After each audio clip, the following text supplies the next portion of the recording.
दादा अपने गायों को चराकर शाम को वापस घर लौट रहा होता है। तभी एक प्रेग्नेंट गाय का तबीयत खराब हो जाता है और वह गिर जाती है। दादा आगे होने के कारण उसे नहीं देख पाता और वह वापस घर आ जाता है। बेचारी गाय का दर्द से बुरा हाल हो गया था, उसके अंदर चलने की ताकत नहीं थी। धीरे धीरे शाम हो गया और बर्फ पड़ने शुरू हो गया और ठंड के कारण कांप रही थी। उसी ठंड के बीच गाय ने 2 नन्हे बच्चों को सही सलामत जन्म दिया। तभी उसी रोड पर मुन्ना अपने बकरियों को चराकर वापस घर लौट रहा था। मुन्ना गाय और बच्चों को देखकर उसके अंदर दोनों के लिए दया आ गया। मुन्ना गाय के लिए अपने सारे बकरियों से एक घर बनाता है। फिर मुन्ना दोनों को ठंड से बचाने के लिए घर में ले आता है। वह गाय और बच्चों के लिए पीने का पानी खड्डे से भरकर ले जाता है, लेकिन गलती से पानी में एक मेंढक चला जाता है और गाय अनजाने में उसे पी लेती है। अगले दिन सुबह होते ही सभी लोग अपने अपने घर के लिए लौटने लगते हैं। तभी रास्ते में आते समय मेंढक का जहर शरीर में फैल गया और गाय का पूरा शरीर धीरे धीरे मेंढक का बन जाता है।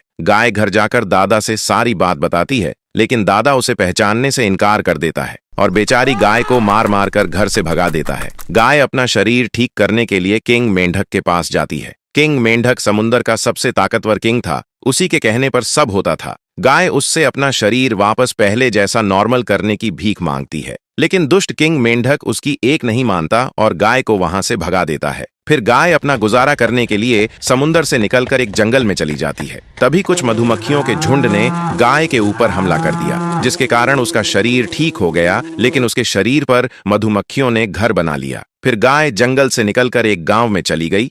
गांव के लोग उसे देखकर हैरान हो गए। फिर गांव वालों ने मिलकर एक मीटिंग किया और गाय को अपने पास रखने का फैसला किया। फिर गांव वाले मिलकर भटकती हुई गाय को अपने साथ घर ले आते हैं और उसके लिए स्पेशल अलग से रहने के लिए एक घर बना देते हैं। लेकिन एक दिन गाय ने ढेर सारा शहद दे दिया और गांव वाले खुश हो गए। उसके बाद धीरे धीरे पूरा गरीब गांव सबसे अमीर शहर बन जाता है। दादा न्यूज में अपनी गाय का कमाल देख रहा होता है और अपना इरादा बदल देता है। उसके बाद दादा गांव वालों को डरा धमकाकर उसे अपने घर ले आता है। फिर वह गाय को जबरदस्ती दांत कर उसे शहद देने के लिए कहता है, लेकिन गाय बोली, आप लोग लाइक सब्सक्राइब करके कमेंट में बताओ, मैं शहद दूं या गांव वापस चली जाऊं।